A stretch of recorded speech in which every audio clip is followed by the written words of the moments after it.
We will never know whether there really was a Motte and Bailey castle on the site of Castle Rushen. What we can say, though, is that if ever you wanted to see the model castle, beautiful in its proportions and perfect in its masonry, then you can't do better anywhere in Europe than this masterpiece in limestone. This is generally regarded as being one of the best preserved medieval castles in the whole of Europe. And the secret of its success has been the fact that it's always been used. From its earliest days as a great stone fortress to later centuries as a garrison, as a power base for the Earls of Derby, as a residence, as a jail, as a place for the Tynwald court to sit, and more latterly, of course, as a tourist attraction.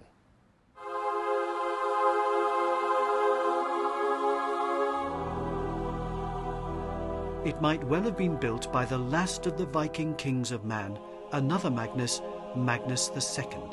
He's recorded as having died here in 1265, the first mention of this castle. And though it wouldn't have been quite as grand as it is today, its earliest form would have been very recognisable as the heart of the castle we now see. No town round about it, the sea providing the water for the moat, which is clearly visible. So why was it built? Good question. Let's just say that around the 13th century, it was almost impossible to decide who was actually running the island. They didn't have elections every 5 years in those days, and the balance of power around the Irish Sea was constantly shifting, so that at any one time it would have been almost impossible to say who was actually in charge.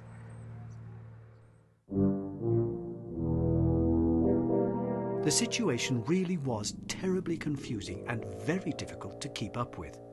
During Magnus's reign in the Isle of Man in the 13th century, the important person to know was King Haakon of Norway. Magnus teamed up with him and invaded Scotland. But when Haakon died, Alexander III of Scotland threatened the Isle of Man, and when Magnus died, Alexander took the Isle of Man for himself. The Manx rebelled, and a fleet was sent to attack them at Ronaldsway, and 537 of us were killed. After Alexander died, Edward I of England took over the island, but Robert the Bruce mounted an invasion and took it back and installed the young Earl of Moray here. This was when the bagpipes were introduced. When Robert the Bruce died, Edward III sent ships to the island to finally claim it for the English crown. And what about the poor Manx peasant during all of this? History doesn't recall what they thought. One day they'd see the Scots arrive galloping past, next it would be the English in hot pursuit, then the Scots, then the English. Blimey, there'd be hardly time to get used to the new money. I doubt they cared who was in charge. During the next decades, various English earls and lords owned the island, which was in the gift of the English king. And it was during this time that there was one particularly nasty incident which saw the strength of the castle really tested. Now, you probably know that terribly unkind joke about the French, which asks, what's the difference between a Frenchman and a piece of toast? Answer, you can make soldiers from toast. I know, terribly tasteless, but I reckon the Manx were laughing on the other side of their faces on that day in 1377 when the French actually invaded Castletown, and they weren't on holiday. It was during the time of the 100 Years' War between France and England. You know, Crécy, Agincourt, Joan of Arc, all that sort of thing. The French had a nasty habit of indulging in hit-and-run attacks on the English coast. They pillaged the Isle of Wight, set fire to Portsmouth, and had a real go at Southampton. On one of these little trips, some of them must have decided to see what was further north, and for one reason or another, they ended up here, in Castletown. Imagine the French marauders coming into the harbour and landing. They attacked the castle, but it held firm.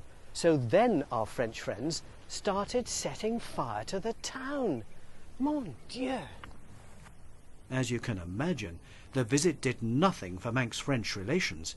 All school trips were immediately cancelled, as were any orders for French cheese. It was only when the Manx offered them money that the French finally agreed to leave. Now, I'm not quite sure how that worked, because I find it difficult enough to buy a cup of tea at John Lennon Airport using Manx money, let alone buy off the French.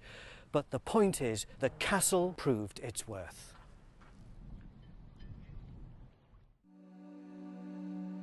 The great building has been extended and altered since its beginnings in the 13th century. In the late 14th century, the central keep was raised and extended. In the next century, the curtain wall was strengthened and towers were added. And in the 16th century, an outer protective wall was built to deflect cannon fire. It was now the symbol of power and administration on the island.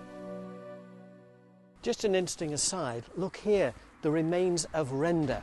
Now, there's every reason to believe, in keeping with medieval tradition, that at one time the castle was entirely rendered and whitewashed. After all, the Tower of London in the 14th century was known as the White Tower for that very reason. Imagine then what the earliest parts of the castle would have looked like, clothed in white render.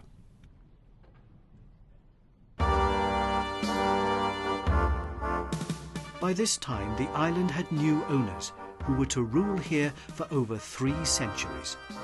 They were the Stanley family, Lancashire gentry, who were granted the Isle of Man in 1405 by Henry IV, and eventually they became the Earls of Derby.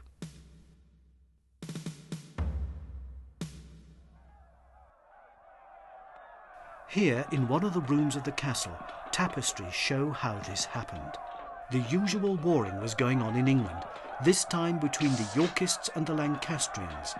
And at the Battle of Bosworth in 1485, Thomas Stanley was fighting for King Richard III. But when he saw things were going against the king, Thomas changed sides and started to support Henry Tudor, who thereby won the battle and became King Henry VII. It's great having friends, isn't it? Tradition has it that the king's crown was found under a bush, and in this tapestry, Thomas Stanley is picking it up and placing it on the head of the future king. For this act, he was created an earl.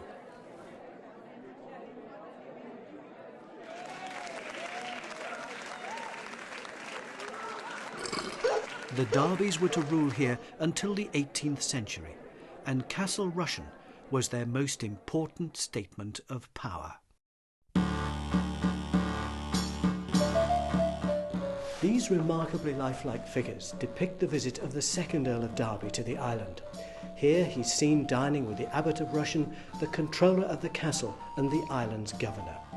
Apparently the Earl dazzled the Manx with the number of his servants, the magnificence of his household, and the amount of gold that he wore around his person. We're so easily led, aren't we? Who was that awful man? I think he was local. Awful music.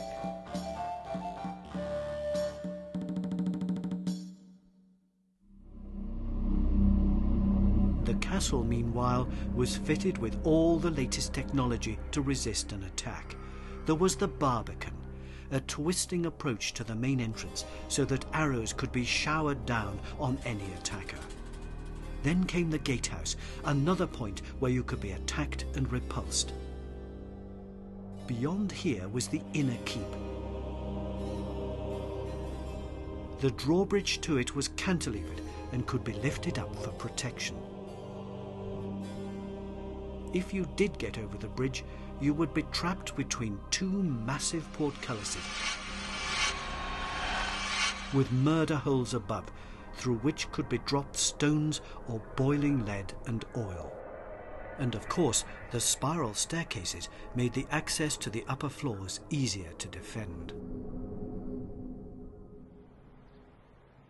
In the 16th century, with the increased danger of cannon damaging the base of walls, a protective earthen bank faced with stone was built around the outside of the castle. This is called a glacis, and it was once covered in slabs of stone along its top as well, to deflect cannonballs. The nobility lived in the rooms in the main keep, with various chambers for entertaining and giving audiences. At times, there were maybe 50 or 60 soldiers garrisoned in the castle, who manned the day and night watches, but it's not likely they were all living in the castle.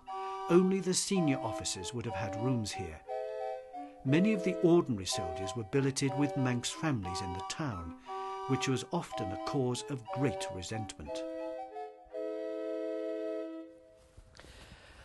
Of course, eventually the castle became a centre for administration.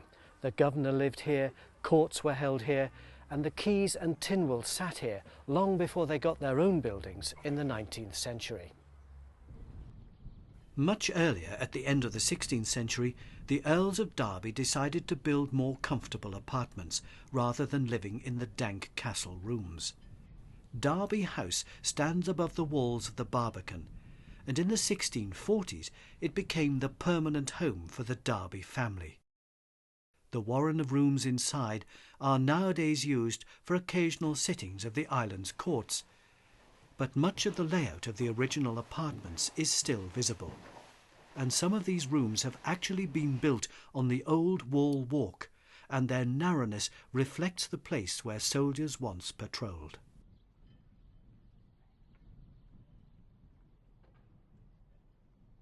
It was in these rooms that some of the greatest dramas the island has ever seen were played out.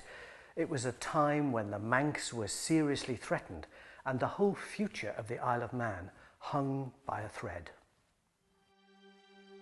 They were at it again across the water, another civil war, but this time it would intimately involve the Isle of Man. King Charles I and the Parliament had seriously fallen out. In fact, they arrested him, put him on trial, and beheaded him. It was that serious.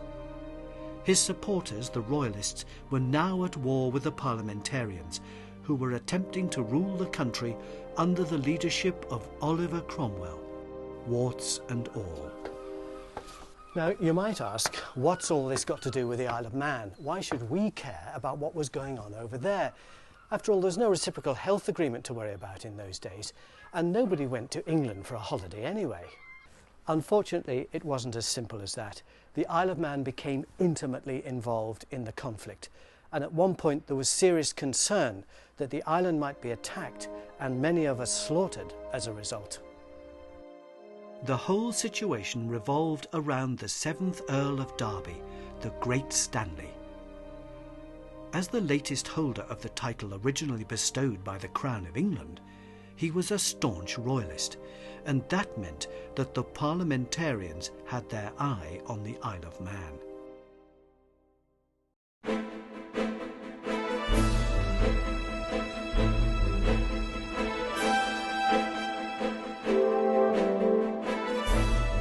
The Earl started fortifying the island.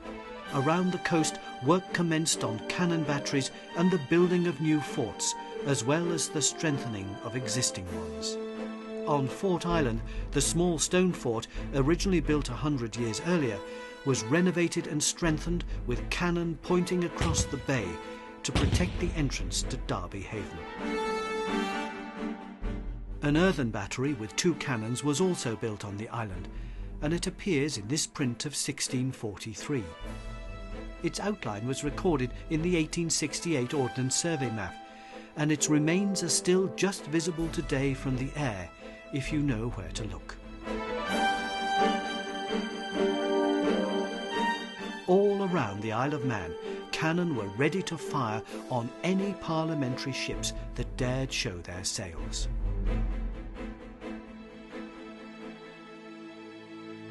The Earl didn't normally spend a great deal of time on the island, but as the war in England intensified, he retreated here with his wife, the Countess Charlotte de la Tromouille, and they set up court.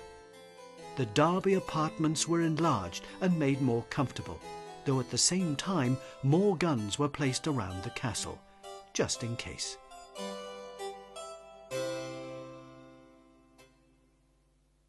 The Earl and Countess lived in considerable style here during those years. Whilst England was torn apart by war and strife, the Derbys entertained lavishly.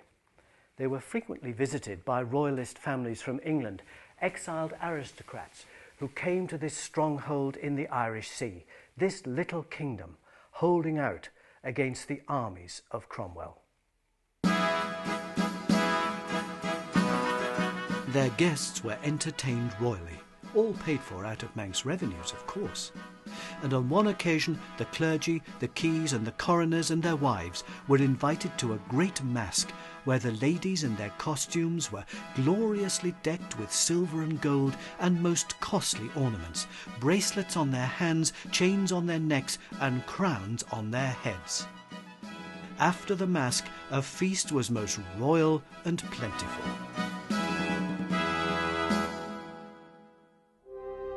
But the parliamentarians had their eye on all of this. The Commonwealth sent messages requiring the surrender of the island, and Derby replied that if he got any more such requests, he would burn the letter and hang the bearer. It was time to fight.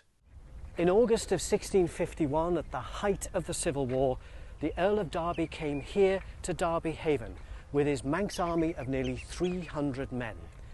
They set sail in the 7 ships in the bay for England to fight for the Royalist cause. Imagine the scene here, the confusion, the horses being loaded into small boats and ferried out into the bay, and the Manxmen boarding vessels to go and fight for a cause they barely understood. But within weeks the Earl had suffered a devastating defeat. He was captured, tried and executed for high treason. His Manx army were hunted to death in the English countryside, and those who escaped had to make their own way back to the island, even though many of them couldn't speak English. Meanwhile, here on the island, the Earl had left his wife, the Countess Charlotte, in charge, and it's now that someone else comes onto the stage of Manx history, a certain William Christian, or Illiam Down, as the Manx called him. He was the Receiver General, the Earl's right-hand man, and when the Earl left for England, he appointed Illiam Down as the Countess's commander and protector. But treachery was afoot, because when Illiam Down heard that the Earl had been defeated and captured, he decided that the inevitable invasion of parliamentary forces that would follow was something that the island couldn't withstand. And so he decided to preempt the attack by offering to surrender. These barns are all that's left of Ronaldsway House and Farm, where Illiam Down lived. The house was nearby and was only pulled down in the 1940s when Ronaldsway Airport was expanded. In 1651, it was where Illiam Down and his conspirators decided to prepare the island for surrender. Actually, there was an amazing scene here. Nearly 800 men, all the leading figures from the island's parishes, had gathered to be addressed by Illiam Down. He revealed to them that he'd learnt that the Countess was secretly negotiating to surrender the island and sell the Manx for 2pence or 3pence a head. So great was the outrage that Illiam Down was able to mobilise the Manx militia to take control of all of the island's forts. The only 2 strongholds that held out in loyalty to the Countess were Peel Castle and Castle Rushen, where she was living with some of her children.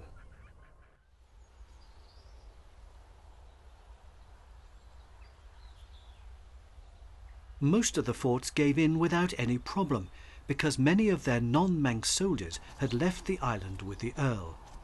But there was one fort where it was touch and go for a while as to whether there would be a fight or not. This is Ballacurry Fort at Cerrogaro, way out in the middle of the northern plain. Actually, in the middle of nowhere. This is an extraordinary construction, one of the most amazing forts on the island. It's actually a massive earthwork built in the shape of a great rectangle with pointy bits at its corners.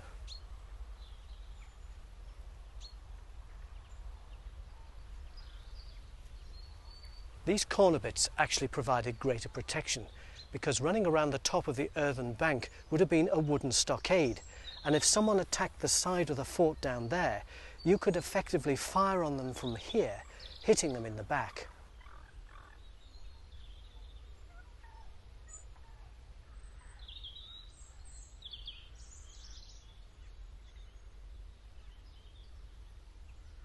The sign here says that this fort was probably incomplete, and there is reason to suggest this because in the 19th century someone found a plan of this fort in the British Museum and it showed it as being very much larger. The fully extended fort would have been like this, but what's actually here at Ballacurry is this. It seems that the extra ditches and bastions were never built, possibly because time ran out.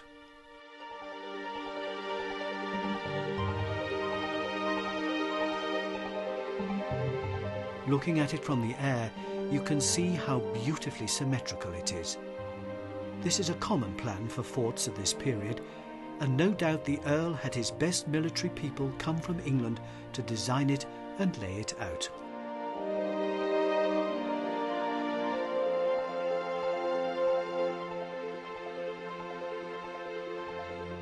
It's a mystery to me why the Earl of Derby built this fort here in the first place. It's not on a river, it's not even on a road. The only way to get here in the 1650s was by marching across the fields, rather like today. It's not on the coast, defending a port, and it's miles from the great powerhouses of Peel Castle and Castle Rushen. So why is it here? Well, some have suggested it was built to protect the northern plain, but that doesn't ring true. You can hardly find it, never mind attack it. I'm afraid the military strategy in this case eludes me. What we do know is that when Illiam men arrived here on the 21st of October 1651 to take this fort over, it was garrisoned and there were some heated exchanges at the gates down there. The commander of the fort, Major Thomas Stanley, inside the gate refused to cooperate. Outside, William Tyr and Ewan Christian started shouting at him about the iniquities of Lady Derby and her plan to sell off the Manx for twopence a head. Ewan Kirgy, outraged that anyone should refuse to take part in this high patriotic endeavour, sent his men off to set fire to the nearby house of John McSale, one of the soldiers inside the fort. When the flames were seen rising from McSale's house, the men in the fort started deserting, and very quickly Ballacurry was taken. And so everything was now ready for the island to surrender. It hadn't taken Cromwell's forces long to get here. The Earl had been beheaded on the 15th of October, and 10 days later the invasion force was in Ramsey Bay.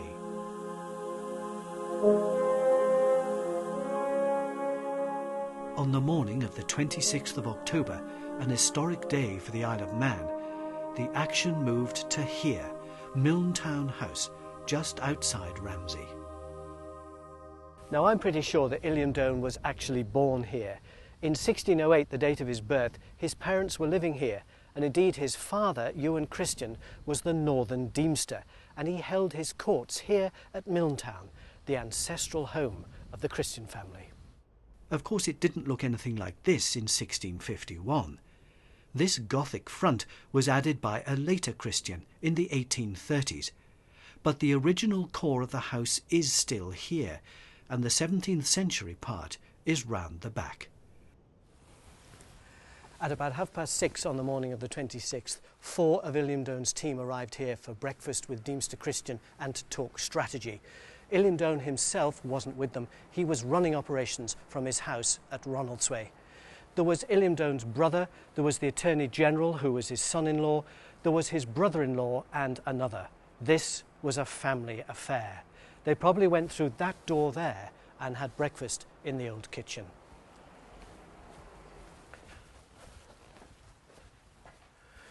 This was a desperately serious affair. The fate of the whole island hung in the balance, with the warships waiting in Ramsey Bay. Many knew of the ruthlessness of the parliamentary forces. Only 2 years earlier, those who had resisted them in Drogheda were massacred. Over 3,500 people were killed. What these men were attempting to do was to save us islanders from a similar fate.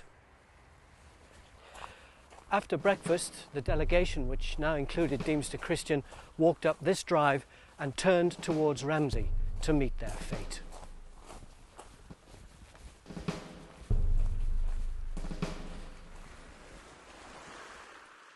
When they reached the beach here, they were astonished by what they saw, and so were the people of Ramsey. Out there in the bay was a fleet of 44 warships, with 3 regiments of foot soldiers on board and 2 of horse. That was several thousand men. The Manx delegation were rowed out to meet the commander of the parliamentary forces, Colonel Robert Duckenfield. Fortunately, he had already decided to treat the Manx fairly and not present a show of power. Upon receiving an assurance that he'd meet no resistance except at Peel and Castletown, he accepted the surrender of the Isle of Man. He then started the tricky operation of unloading all his men and horses onto the beach here, helped by the Manx. When all were gathered, one party of troops made for Peel, where the castle surrendered with little resistance. The remaining troops went with Duckenfield to take Castle Rushen. The castle was preparing itself for a siege. Troops were on the ready, expecting an imminent attack.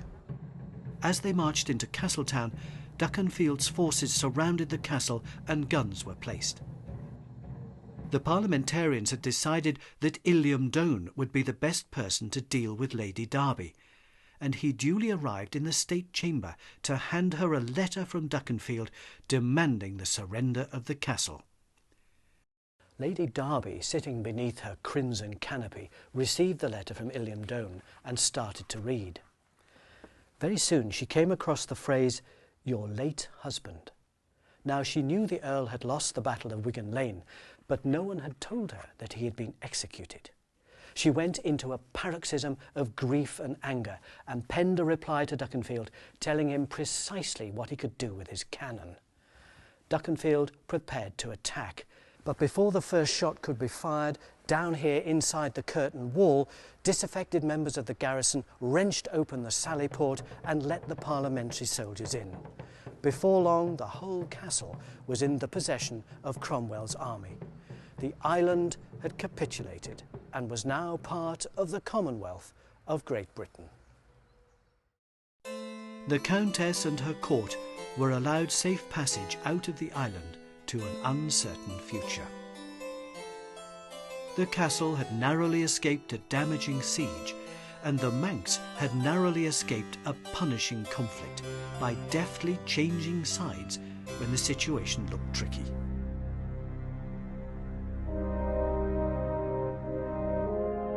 It's ironic that almost 200 years earlier, the first Earl of Derby had also changed sides at the Battle of Bosworth, purely for his own advantage.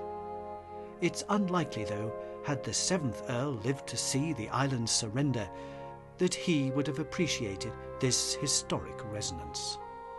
When the monarchy was eventually restored and the 8th Earl succeeded to the Derby title, he took revenge on Illiam Doane and had him executed. But that, as they say, is another story. The castle continued to be the centre of administration on the island. Courts were held here, Tynwald sat here, and there was also a prison here. And when the Derbys ceased to be the Lords of Man and the title was inherited by the Dukes of Athol in 1736, the centre of power gradually started to move to Douglas. Eventually, the Athols built themselves the magnificent Castle Mona, and Castle Rushen was lived in by the island's governor.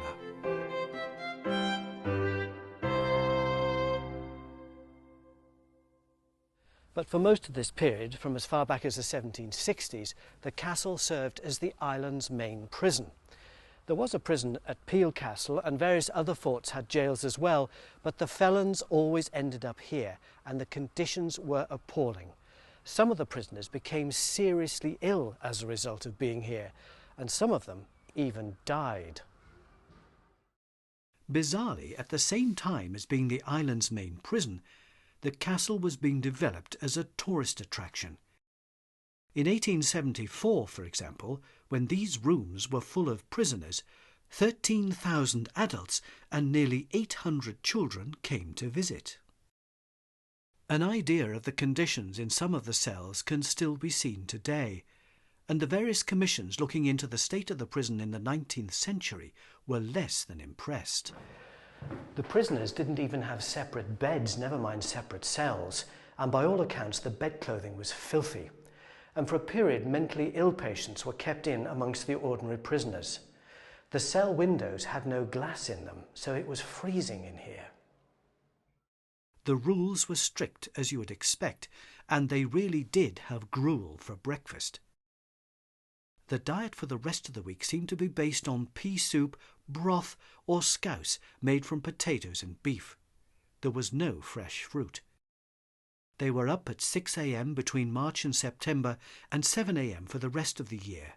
They had to wash and comb their hair, sweep out their cells and empty their night pails before they were allowed any breakfast. On one of the walls you can see the scratchings of some prisoners who have seen sailing ships in the harbour and drawn them. It was a miserable place to be, and of course there was high drama here on the morning of the 1st of August 1872, when the last person to be executed on the island was hung out there in the castle grounds. John Cowsh from Sulby was accused of murdering his father. He was imprisoned up there, he was tried in the court back there, and he was executed here in the debtor's yard. The Manx press went to town on this one. An artist's impression was accompanied by a description which said that his was the face of a murderer, lustful, cruel, cunning. The receding forehead, the animal propensities being fully developed. A bad face and head, which God forbid we should have many more in the Isle of Man.